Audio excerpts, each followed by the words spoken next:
El misterio del Paso Dyatlov.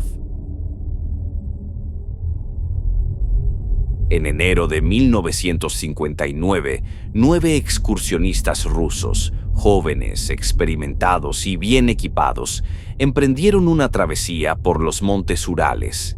El líder era Igor Dyatlov, de 23 años. Querían alcanzar una montaña que los pueblos indígenas Mansi llamaban Kholat Syakhl, que significa la montaña de la muerte. La expedición avanzó bien durante varios días, pero el 1 de febrero armaron su campamento en la ladera de la montaña, en medio de una tormenta de nieve. Esa noche sería la última vez que se supo de ellos con vida.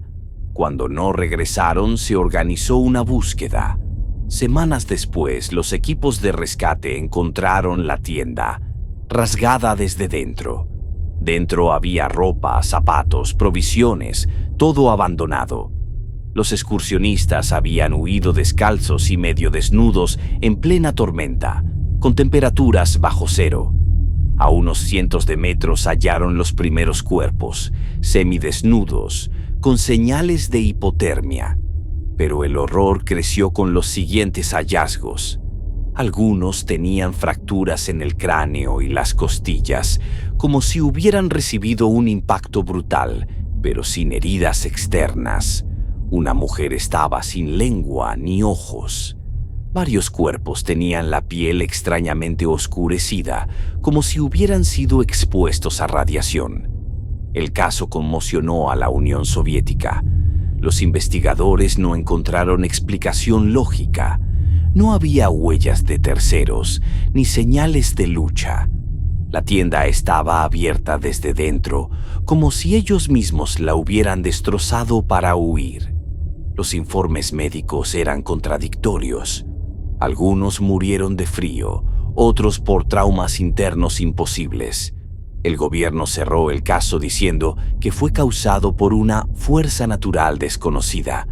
Esa fue literalmente la conclusión oficial.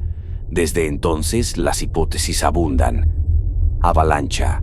Algunos creen que el ruido de nieve cayendo los hizo huir, pero los rescatistas nunca encontraron rastros de avalancha. Ataque militar secreto. Se habló de pruebas con armas soviéticas, bombas de sonido o radiación. OVNIs. Varios testimonios de la zona aseguraban haber visto luces naranjas en el cielo la misma noche de la tragedia. Lo sobrenatural. Los Mansi advertían que esa montaña estaba maldita y que el espíritu de la montaña de la muerte se cobra la vida de quienes se atreven a dormir en sus laderas. Con el paso de los años han salido datos más perturbadores. La piel de algunos cuerpos tenía un tono anaranjado extraño. Sus cabellos estaban canosos, como si hubieran envejecido de golpe. Los diarios de los excursionistas mostraban que estaban de buen ánimo, sin señales de paranoia o miedo, hasta el mismo día de la tragedia. Una de las últimas entradas decía simplemente: de ahora en adelante, ya no reímos. El paso fue renombrado como Paso Dyatlov, en honor al líder del grupo. A día de hoy es uno de los misterios más escalofriantes de la historia moderna. Nadie puede explicar por qué 9 jóvenes preparados, en plena tormenta, prefirieron huir descalzos hacia la muerte antes que quedarse en la seguridad de su tienda. Cada año, aventureros y curiosos visitan el Paso Dyatlov. Muchos reportan sensaciones de opresión, sonidos inexplicables en la noche e incluso luces extrañas sobre la montaña. Y siempre regresa la misma pregunta, sin respuesta. ¿Qué fuerza invisible aterrorizó tanto a 9 personas que eligieron congelarse en la nieve antes que enfrentarse a ella? Probablemente nunca lo sabremos. ¿Tú qué crees? Para más terror y misterio, suscríbete a mi canal de YouTube y visita mis redes sociales. Sé parte de las voces esotéricas.